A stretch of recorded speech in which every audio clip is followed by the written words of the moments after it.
top of the Chevelle! Okay, you're a little bit awake. A little bit awake. I'm not feeling it over here yet. Camera guy, my man, are you ready? I need you to get loud too, man. Oh, I know. You can't get loud. Should we go early? I said, should we go early? Can we do it early? It's up to you. I mean, look, it's not. I mean, it's up to me. I want to just get this thing shown. You down? By the way, introduce yourself to the people and just give us a little sauce here. So, what is this all about? Introduce yourself and tell me. We're gonna go real quick here though, because the build timeline on this was like what, like 360 days or something? 365 days. Okay. Now, are you ready? I've been waiting for this moment for a year to make this happen. You guys want to get this cover off? Should we get this? That was a question brought up. Shall we get the cover off this thing? Hell yeah. Am I doing it? I don't want to touch it, man. I don't want that liability. You know, that can't be me. It's too nice. No. I don't want to scuff this thing. What's up, SEMA? How's everyone doing? Good. Sorry I'm not as hype as he is, but we're here. We made it. Before we get the cover off this thing, there's some people I want to thank. The team, the Blazin Rodz team, did an amazing job. We all pulled together to make this happen. the mic. You guys can't hear me? Can you hear me now? I don't want to spit on this thing though. I want to thank the Blazin Rodz team. We all came through. Just like we said, we started this project literally last year this time. October 29th last year actually is the exact date. So what you're about to see is 300 something days of work on this car. Before we pull it off, there's a couple key aspects. There is a tremendous amount of use of billet on this car, a lot of 3D printing on this car. There is so much to see, and I'm so excited for you guys to see it. So should we take it off? Should we take the cover off? No. See, but can I get a hell yeah? Hell yeah! Can I get a hell yeah? Hell yeah! Can I get a take the cover off already? Take the cover off already. Oh, come on, you got more than that. All right. Guys, get ready. Stage up here. You got to do it. You got to be the man. So we're going to count it down with me, everybody. We're going to start from 5, all right? Got to have it with it.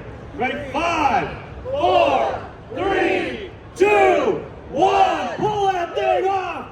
Ladies and gentlemen, I present to you Doughboy! No. We need more than that. Let's go!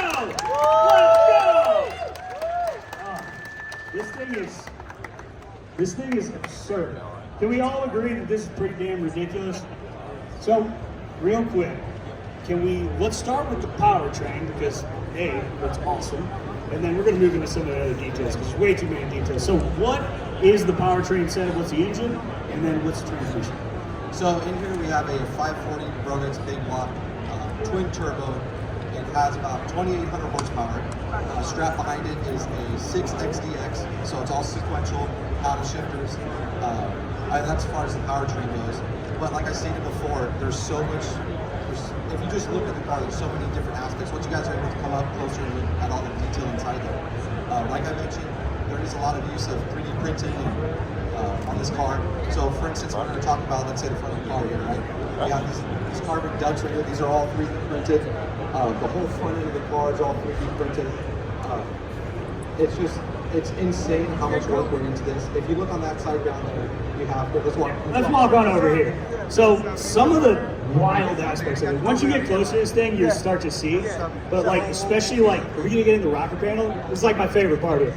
This rocker panel is also the exhaust, but it's 3D printed stainless, right? Yep. So on the exhaust you have the downpipes, right? So how do you get a rectangle tube into round? So all the downpipes here is all 3D printed. We have Wiggins clamps here. If you know about them, they're aluminum. They won't work in exhaust, right?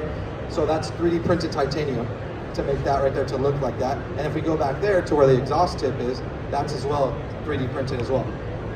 And then if you look at the inside, the interior is all done by Avant-Garde out in Florida.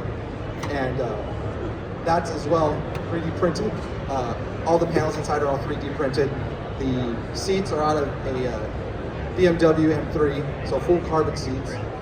You have billet A pillars, billet B pillars, the C pillar in the back, that's all billet. The harness bar is billet, door bars are billet. I mean, one key aspect of this car that cannot go unseen is if you go to the back of the car, you see that diffuser back there, that is the fuel tank as well as the diffuser. And that all started out as one giant piece of billet. So that block started out at about almost 3,000 pounds, and then we machined all that down. So yeah, I mean, this car is just insane. I mean, I can go on and on, I can go for hours on this thing, but you know, I want you guys to enjoy it. This is also an all steel body, other than the 3D printed rocker right here, right? Like this little panel, but this is all steel. Yeah, it's all steel wide body, so no fiberglass. It's all steel. And I was told that you guys actually you foamed it and then created a butt in order to do the bodywork, and it was done separate from the car?